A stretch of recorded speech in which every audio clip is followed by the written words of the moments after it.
Yeah. I mean, my parents always tell the stories that when they started the business, they took out a $200 loan, and that's how they started it. And that's the only loan they ever took out the whole time in just developing the business. Surfboard materials. They bought a barrel of resin and a bolt of cloth. My dad already had some foam, but he needed some glassing materials because he was doing all of it start to finish. Yeah. And so they took out that loan, and for them, that was a huge amount of money. Yeah. We were on welfare at the time.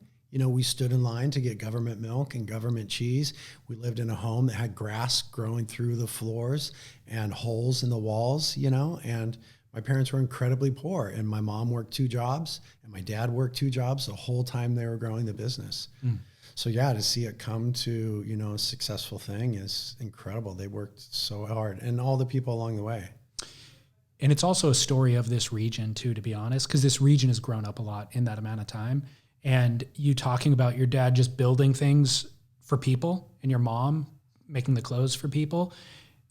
It's a small town feel. Yeah. And Carpinteria still is, but Santa Barbara has grown up a lot in that amount of time, but it still has kind of a small town feel. And so you see the same people at the beach every weekend, and you see them at church, or you see them at the store, or whatever. So to be able to kind of be handcrafting stuff for the community that you live in, in a small town, it's very different than doing it in a, trying to fake that in your marketing if you live in Los Angeles or whatever. Yeah, totally. And that's the vibe. I mean, I'm a small town guy, right? Carpinteria, the town I was born and raised in, is 14,000 people. And every day I see people I've known for 40 plus years, When we just went and surfed Rincon, I knew everybody that was walking out to the water, and I'd known them my entire life. Right. Like that one guy that walked down with a longboard, Danny, kind of wild looking guy, was like, my suit hasn't been dry since Thanksgiving. Yeah. I've known that guy since I was 3 years old. No way. Yeah. That fin setup he was rocking was wild.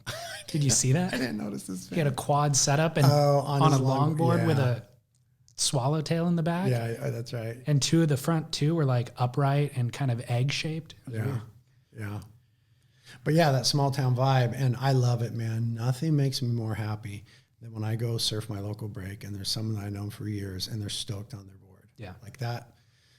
That's it for me. That's why I love building surfboards. My dad instilled in me this ethos of serving surfers. I think that comes from our Christianity. A big part of Christianity is this idea of serving others, right? Consider others more important than yourself.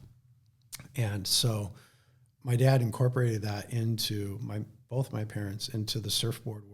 And so I really picked that up. So I really get a deep sense of fulfillment when I help someone have a better experience surfing or to surf better. That to me really makes me happy. So when I go down to the local break and someone's like, dude, I'm so stoked on this board, that's really, really fulfilling to me, because I know what surfing means to people, right? It means different things at different stages of our life, but if you stick with it, it means a lot, right? We are much better people when we're surfing on the regular. Mm-hmm. Wouldn't you agree? 100%.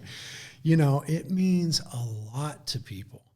And so to be able to contribute to that through a surfboard, and a surfboard can really make or break someone's experience, right? And a good surfboard could increase their joy exponentially. So that's it for me. When I go down, someone's like, dude, I am so stoked on this board. There's this girl named Bo who surfs Rincon all the time. And she hadn't had a new board in a few years, and I just made her this board. And she will not stop talking about how much more fun she's having and how stoked she is because she got the right board and hasn't been stoked for years because she's gotten a little older and she needed more paddle power and all this stuff. And that's why I love making surfboards. Yeah. I love that sense of I made it with my hands and it made you happy. That's a beautiful thing.